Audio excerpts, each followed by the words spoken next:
I remember my first night shift. The hospital was quiet and empty. I grabbed my coffee and walked down the narrow hallway toward the nurses' station. It was dark, and the old wooden floors creaked under my feet. The air felt heavy, like it had a story to tell. Around midnight, I noticed the light in room 301 flickering. It looked like someone was in there. My heart started pounding as I stepped closer. I heard laughter echoing soft and distant. I glanced behind me. The hall was empty. I shook my head, trying to clear the fog. Maybe it was just my tired mind. I continued my rounds, but the laughter stuck to me like a shadow. I felt tense every time I passed that room again. As the days turned into weeks, I kept hearing whispers when no one was around. I could almost make out words, but they faded too quickly. Then there were the footsteps, light and quick, always just behind me. I'd turn around, but the hallway was empty, just darkness.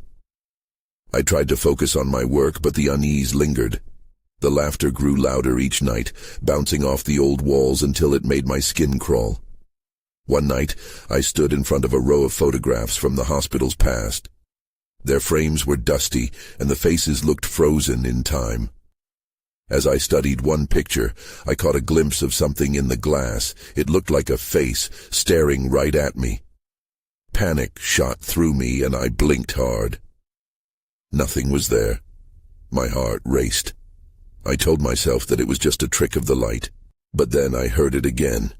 Footsteps, quick and light, like someone was running up behind me. I turned around, but again, nothing. Just the empty hallway, shadows stretching and shifting in the dim light. It felt cold, like an unseen force was watching me. I never talked to anyone about what I was experiencing. The staff didn't speak of it. I felt isolated in my search for answers.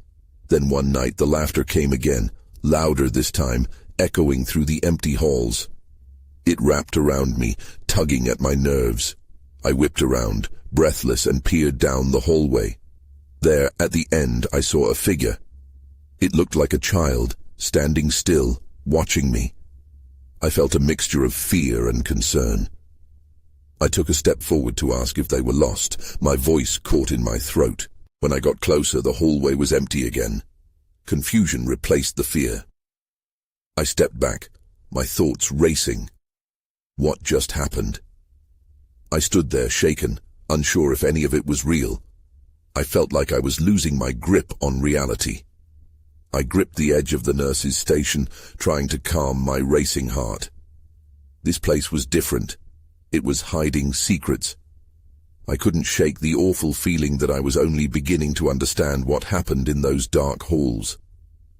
The next night, I arrived at the hospital with a knot in my stomach. The laughter from the previous shift echoed in my head. I had made it through one scary night, but I knew I couldn't ignore it anymore.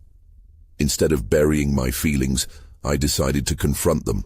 As I walked through the familiar halls, everything felt just a bit more surreal. I could still picture the small figure at the end of the hallway, and I hoped it wouldn't reappear. I took a deep breath and went about my duties, focusing on the patients. The normal routine kept me somewhat grounded. Around 2 a.m., while checking vitals in the ICU, I heard a faint thud behind me. A chill ran down my spine. I turned slowly, scanning the room. Nothing seemed out of place. The machines beeping softly were the only reminders of life. Still, I felt a weight in the air that shouldn't have been there. After finishing my rounds, I made my way to the break room, needing a moment to breathe. I poured myself a strong cup of coffee, hoping the caffeine would clear my head. That's when I noticed that the wall clock wasn't moving. The hands were stuck at 2:47 a.m. I frowned. My shift had started at 11 p.m. I tapped the clock, expecting it to start again. But nothing happened. The strange feeling from earlier crept back. Deciding I needed distraction, I picked up a report from the table. As I flipped through the pages, I stumbled upon a file that had been left behind. It was worn and dated. The name on the cover sent a chill through me. Sarah Thompson. I recognized it from the whispers I'd heard.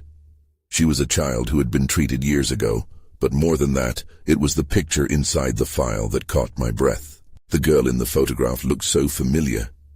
Dark hair framed her innocent face, and a bright smile lit up her features.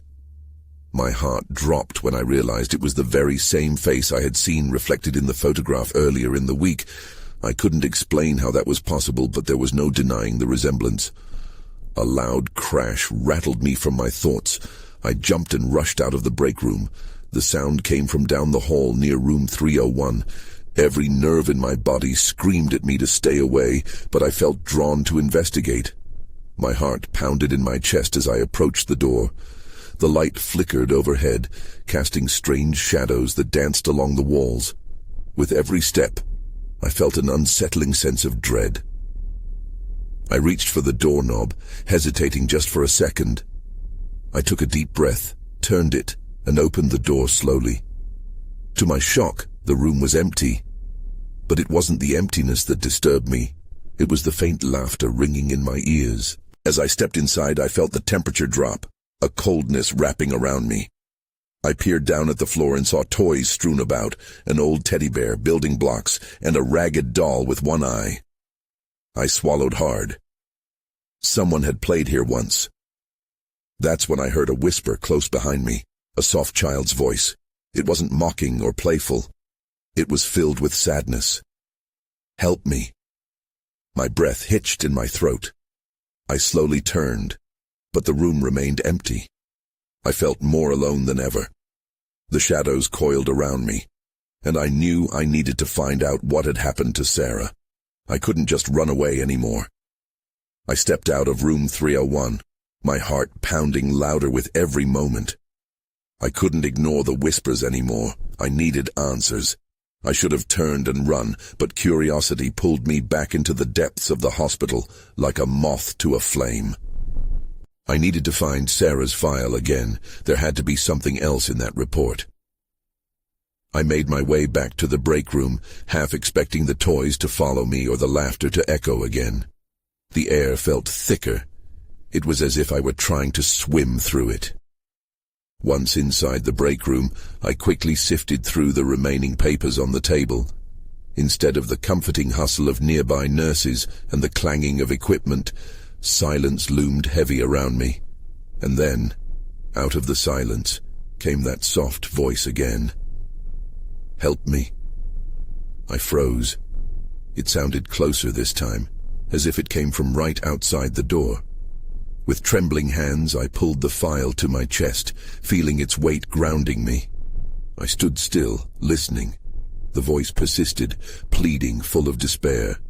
Against my better judgment, I moved toward the door, my mind racing with thoughts. But before I could open it, the lights flickered violently overhead.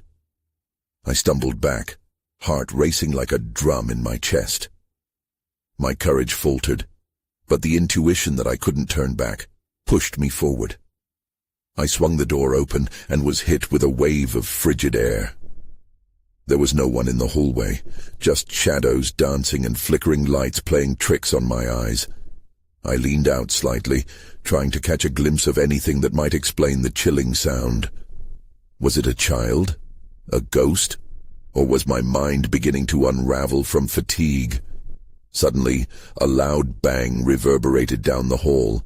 The sound came from the end of the corridor, near the children's ward. My legs moved on instinct. I felt like a puppet detached from its strings as I hurried down the dimly lit passage, adrenaline rushing through me. When I arrived at the children's ward, the door was ajar. I pushed it open and stepped inside. The ward was typically quiet at this hour, but now there was an eerie stillness. I scanned the beds, expecting to see slumbering children, yet all the beds were empty, the sheets perfectly made. Instinctively, I turned to the window when a flash of light flickered past, momentarily blinding me.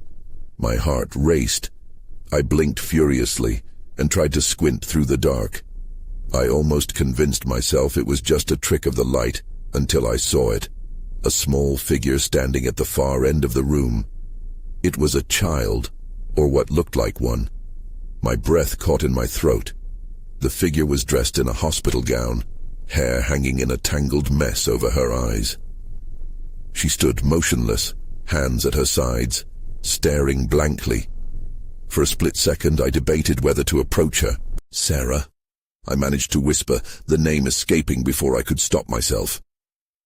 The weight of fear shifted, and I felt a strange pull in my chest.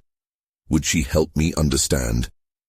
Just then, the flickering lights above surged one last time before plunging the room into darkness. The door slammed shut behind me. Panic enveloped me. I was trapped. And in the silence that followed, I heard her voice again, clearer this time. "Help me."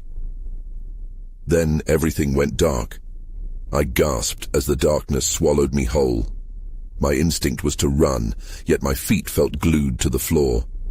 The silence throbbed in my ears, and I could only hear my own ragged breathing. Fear gripped my chest, but the urge to know more about the girl swept over that fear like a tidal wave. "Sarah?" I called again, voice shaking. No response. Just the echo of my own voice fading into the nothingness. I pivoted slowly, straining my eyes to adjust. I remembered the familiar layout of the room, the rows of empty beds, the flickering fluorescent lights, the dingy walls peeling with age. But it was all twisted in the dark, and my heart raced faster with every heartbeat. Something moved. A whisper of fabric brushed against something else, and I turned sharply. Was she still there? I could barely make out the outline of the little figure. It appeared even closer now. My breath came in quick bursts as I felt an overwhelming dread settling in my stomach. "Please," the voice repeated, a fragile plea that slithered through the silence. "Where are you?" I asked frantically, taking a cautious step forward. The faint light from the corridor seeped under the door, barely illuminating the edges of the room. I squinted, searching for the outline of the figure. "What do you need?" Suddenly the lights flickered back on, illuminating the ward with a harsh glare. But the girl was gone. I blinked, momentarily blinded by the brightness, then scanned the room once more. Empty. Just the beds, the sterile smell of antiseptic, and me. There was nothing. Just heavy silence and my own pulse racing through my veins. I stood frozen, caught between wanting to run and needing to stay, when a rustle came from the corner of the room. My eyes darted toward it. A red balloon floated up from the shadows, drifting toward the ceiling. A chill ran down my spine. The laughter echoed again, a chorus of little voices dancing around me, urging me forward. "Help us." "Who?" I shouted, unsure if I was addressing the air, the balloon, or the darkness itself. "What do you want?" The balloon began to sway as if responding. A memory flared, flashes of the reports I had read about the children who had once filled this ward. The deaths, the sickness, the unexplained. It hit me like a slap. The files described multiple tragedies, but none mentioned anything about hauntings, about spirits entwined with the living. Why didn't I remember that? That's when I saw it. A file lying on the floor near the wall, abandoned and slightly ajar. I knelt and picked it up. My hands trembled as I flipped through the pages. I was searching for answers, but all I found was confusion wrapped in grief. Names, dates, and notes filled the pages. One name stood out among the rest, a stark reminder of why I was here. Sarah Mills. I inhaled sharply. My mind raced. Had I really found her file? Did it hold the key to understanding her presence here? As I absorbed the information, the atmosphere shifted again. The door slammed open behind me. My heart dropped as I turned around. Standing there, silhouetted in the doorway, was a figure, a nurse, or so I assumed. Her expression was cold, and she stepped forward slowly. I felt a surge of dread. "You shouldn't be here," she said, her voice a chilling whisper. "You need to leave now." I glanced back at the balloon drifting aimlessly upward, my gut roaring with anxiety. What was happening? What had I stumbled into? The shadows began to close in around me, and I knew I had to escape. But as I darted toward the door, the girl's voice whispered again, "Help me." Before I could move, the nurse's hand shot out, grabbing my arm. "No, you'll never leave." The nurse's grip was as strong as iron, her fingers digging into my skin. Panic erupted inside me. I jerked away, but she held firm, her eyes narrowing into slits as she stepped closer. The dim light flickered around us, enhancing her ghostly presence. "Please just let me go," I gasped, heart racing, desperation spilling from my voice. She shook her head, the corners of her mouth twisting into a grim smile. "You have no idea what you're dealing with." Before I could reply, I felt a rush of cold air sweep through the room. It tugged at my clothes, carrying with it a whisper that seemed to emerge from the shadows. "Help us." The nurse's expression darkened. "Stop it," she yelled, her voice cutting through the air like a knife. I turned to see the red balloon sway violently, as if in response to her words. The laughter grew louder, overlapping with the whispers. The room pulsed with energy, and I feared I was losing my mind. In that moment of distraction, I broke free from her grip. I lunged toward the door, adrenaline pumping through my veins. My feet pounded against the cold floor, and I shoved the door open, feeling the cool hallway air wash over my face. But as I raced down the corridor, I heard the nurse's voice call out from behind me. "You can't escape them. They won't let you go." I pressed on, glancing back only once. Her figure was fading, consumed by the shadows of the ward. A feeling of dread settled into my stomach, but I kept running. I had to find a way out. "Sarah," I called, hoping against hope that she would hear me, that she was still close by. I remembered the file. Perhaps other names could lead me to more answers, more help. I needed information, something concrete to anchor my fear. I rounded a corner and stumbled upon the nurse's station, dimly lit and covered in dust. Papers were strewn carelessly across the counter. I rifled through them, chasing down the panic.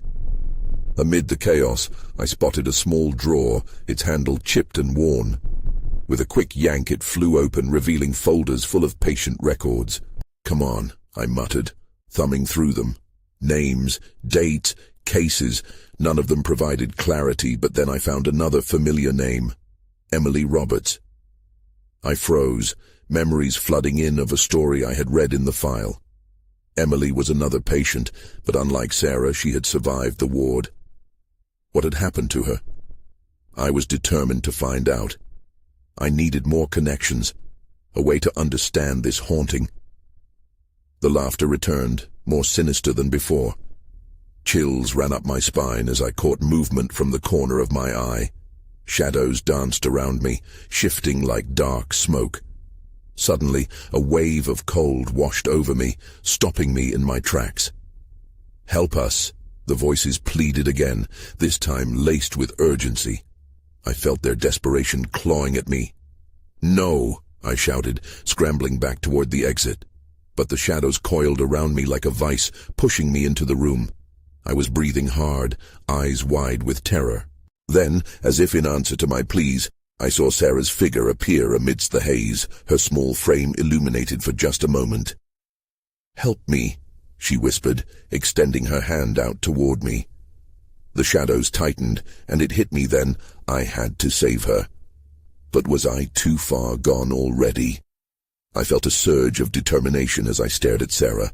Her eyes were filled with fear, pleading for help. But the shadows were clinging tighter, a dark web pulling me away from her. "I'm coming," I shouted, but my voice trembled. I took a step forward, but the shadows jerked back, yanking me further into the nurse's station. Panic tightened around my chest. I fought against it, arms flailing as I struggled to break free. I couldn't let myself get lost, either in the darkness or in history. "Emily!" I called out, hoping the name alone would somehow bring forth answers. What had Emily done to survive? What was her secret? Maybe if I could channel her strength, I could save both myself and Sarah. The room darkened, the papers on the counter swirling as if caught in a storm. My heart pounded. "Where are you, Emily?" I begged into the gloom, desperately seeking a sign.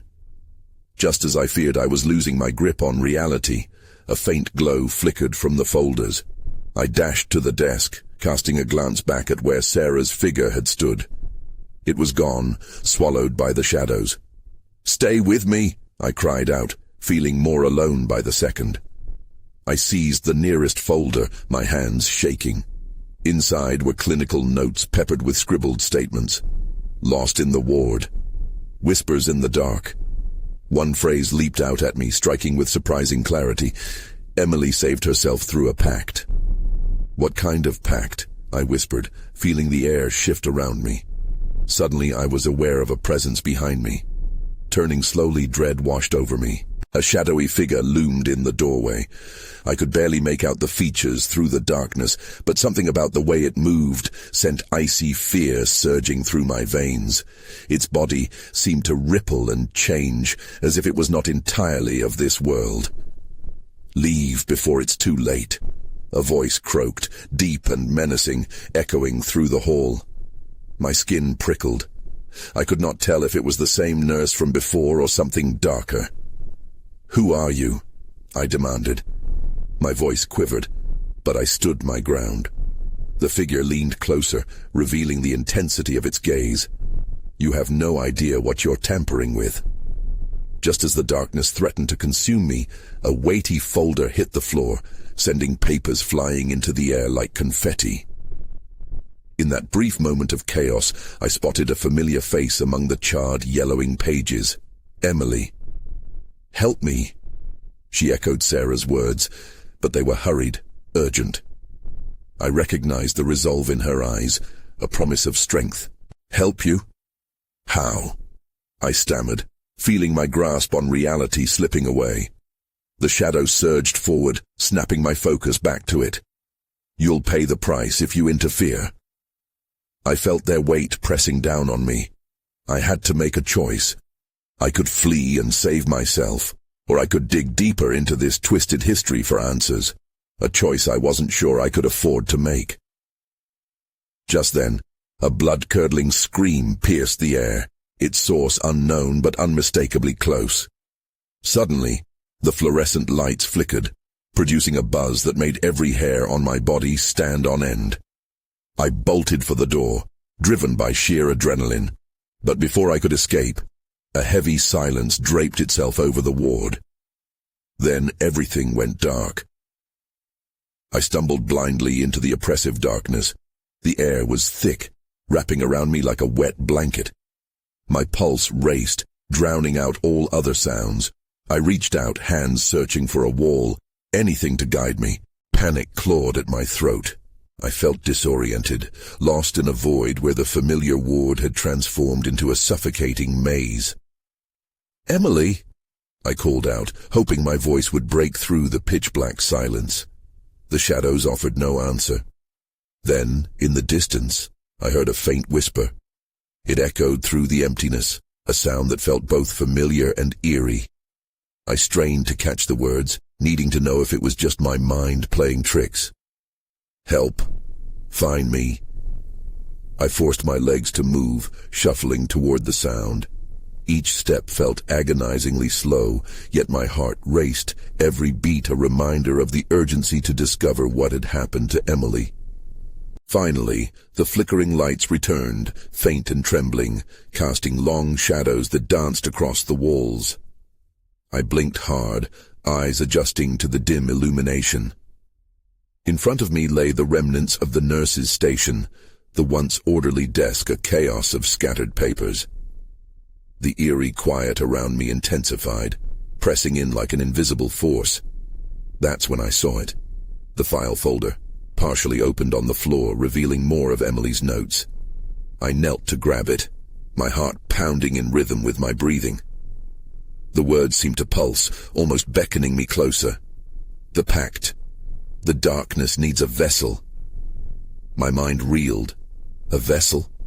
What did that mean? I flipped through the pages and, drawing closer, one entry caught my eye.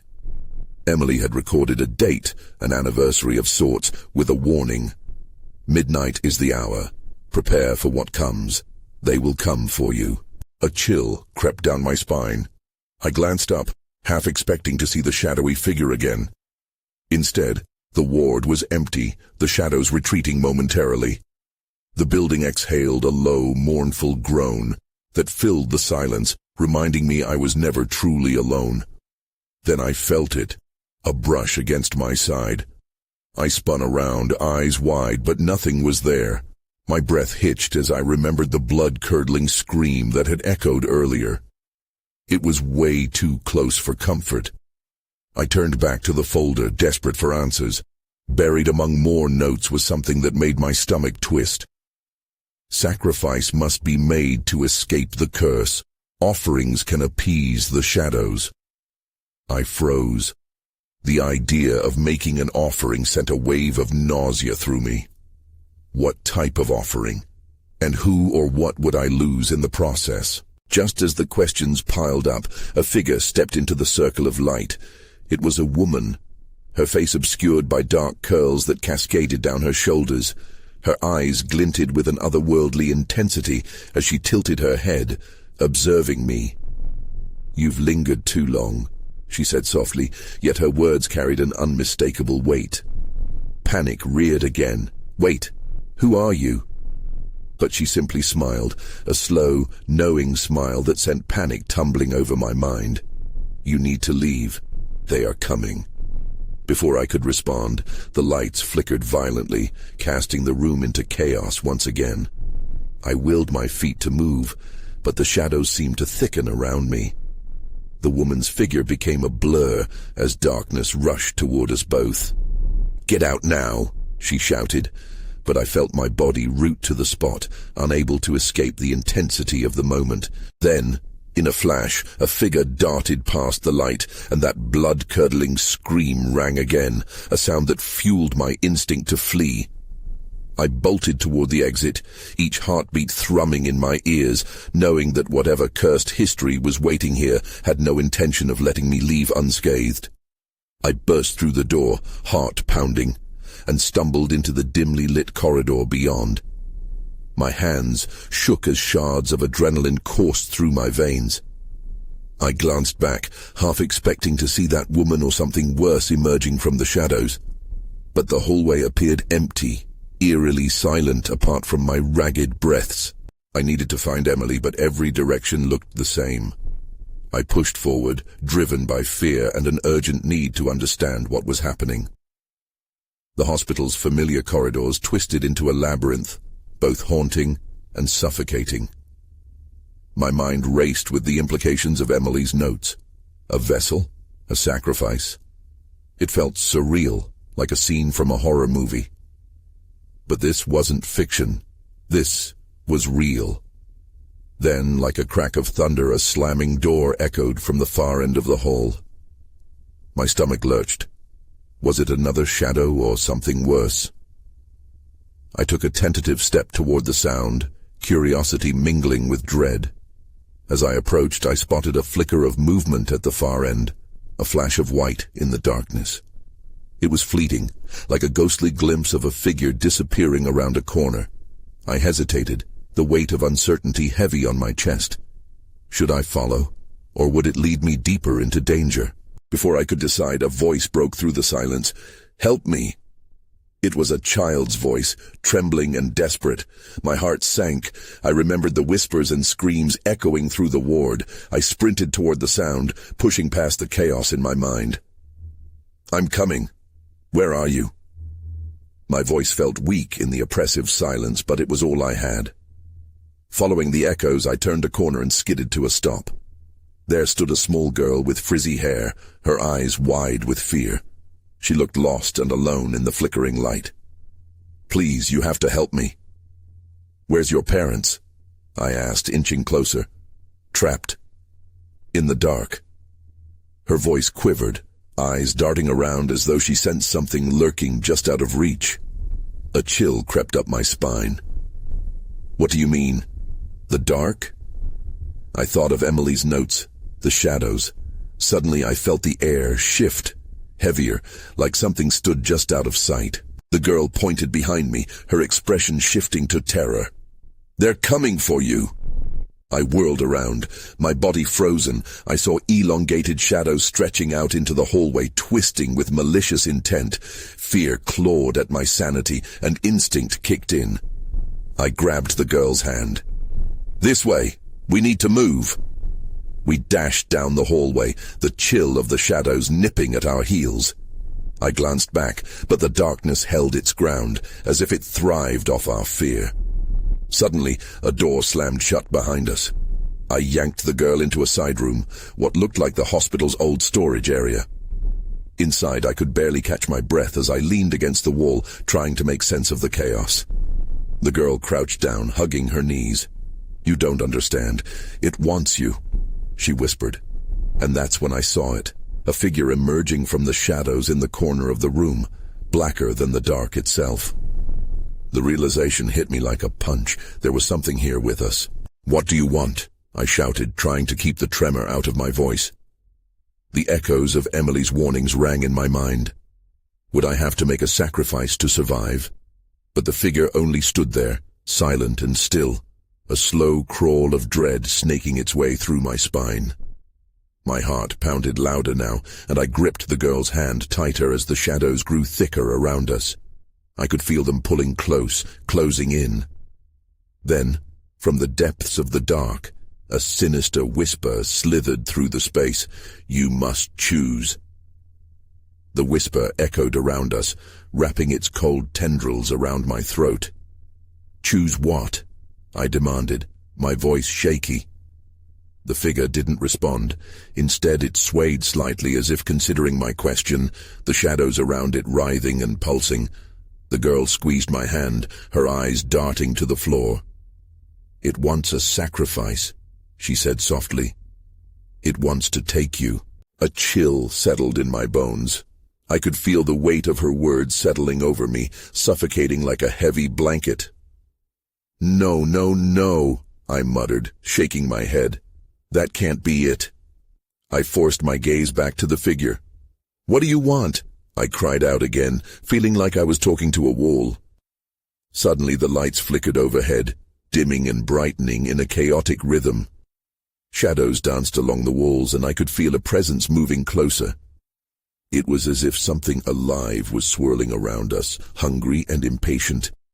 The girl's grip tightened on my hand, and I crouched down to her level. "Listen to me. We need to find a way out of here, all right? We can't stay."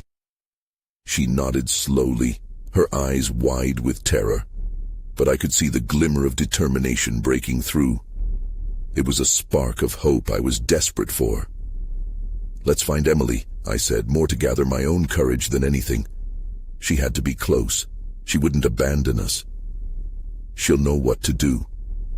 As I stood, I sensed the figure moving, the shadows shifting in a way that made my skin crawl. It seemed annoyed almost. I could almost hear the frustration in its silence, an unsettling promise of consequences. Whatever this entity was, it didn't like our intentions. I took a deep breath, checked that the girl was still with me, and moved toward the door. It felt unreal, stepping back into that hallway which had become a nightmare, but it was the only option. We had to keep going. The corridor was eerily quiet now as we slipped out of the storage room. A cold draft brushed past me, stirring a sense of dread. "Stay close," I warned, glancing over my shoulder. The figure still lingered in the shadows, watching. We made our way down the hall, every creaking floorboard echoing our urgency. The dim lighting illuminated fragments of old memories, discarded wheelchairs, photos hanging crookedly on the walls. Each turn felt unfamiliar, like we were trapped in a strange puzzle. Then we heard it again, the slamming of a door, followed by muffled cries from somewhere ahead. My heart raced. "Emily!" I shouted, hoping my voice could cut through the darkness. Another door slammed, louder this time, and dozens of echoes seemed to surround us. I darted forward, the girl running beside me. We rounded a corner, and just as I was about to call out again, I froze. Before us stood a darkened room, illuminated only by the faint flicker of lights within. I could see figures inside, but they weren't clear. They moved erratically, as if caught between fear and reality. "What is that?" the girl whispered, her eyes wide with worry. I shook my head, unsure. "We need to check it out. Maybe Emily is in there." Taking a deep breath, I pushed the door open. The moment I crossed the threshold, the room exploded into chaos. Shapes twisted in the shadows, and a scream pierced the air. "Emily!" I cried out, the sound swallowed by a rising tide of fear. Then everything went dark. I gasped as I stumbled through the darkness, my mind racing as I tried to piece together what had just happened. I didn't know how long I stood there, immobile, drowning in a sea of uncertainty and fear. The echoes of my own heartbeat reverberated in my ears, thumping against the silence. "Help me!" A faint whisper, soft and pleading, broke through the oppressive stillness, urging me to move. I swallowed hard, straining my ears to pinpoint where the voice came from. Tension wrapped around me like a vice. "Emily!" I called out, hoping against hope that she would answer, that she was close. For all I knew, I had been swept into a moment of darkness meant to keep me trapped forever. Then a flicker. A shimmer of light interrupted the void, illuminating fragments of the familiar ward. The lights began to flicker back on, slow at first, then bursting into life, flooding the room. I blinked rapidly, attempting to adjust to the brightness as I scanned the area. I was alone. The unraveling chaos of faces and shadows was gone. "Where did everybody go?" I whispered, panic clawing at my throat. I felt like a moth drawn to the flame, yet also terrified of what I might find. Suddenly, the air shifted. The shadows gathered around me once more, quieter but more menacing than before. I took a tentative step back, heart pounding, when I heard the unmistakable sound of laughter again, ringing out, echoing down the corridors like a mocking taunt. "Help us." The laughter morphed into the pleading calls of children, layered with despair. I pressed a hand against the wall, feeling the cool, rough texture beneath my fingertips, reminding me that I was still anchored to reality. "Where are you?" I shouted, my voice trembling. "What do you want?" The laughter faded, replaced by an eerie stillness that sent chills up my spine. But then I recalled Emily's notes. Something about a pact. A choice had to be made, but at what cost? Did this entity crave someone to bind or trap? Please, no. I gripped the file tightly, stealing glances around the room, desperate for clarity. I felt a weight pressing down on me, coaxing me closer to one of the flickering lights hanging overhead. My mind reeled with thoughts, illuminating potential choices like flashes in the night. I couldn't let fear cripple me any longer. If I was to leave this place, I needed answers. I needed to confront whatever shadows awaited me. With a stealing breath, I forced myself forward. I approached the door on the opposite end of the room, feeling something akin to resolve burning brightly within me, mingling with fear and confusion. I pushed the door open to the sound of a chilling draft rushing past. As I stepped through, the world transformed. This time into a narrow corridor, lined with mirrors, reflecting fragmented images of distorting faces. They twisted and twirled, blurring the line between what I was and what I could be.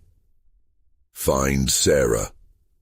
The whispers beckoned again, the urgency spilling from the shadows that filled the tight space. Each mirror seemed to pulse, illuminating moments of laughter and despair, underlining the stories of loss intertwined with the hospital's history. I pressed on, desperate to reach the end of the hall, fighting the panic rising in my throat. A door loomed at the end, its edges aglow as if promising escape. When I reached it, I hesitated for just a moment. What lay beyond?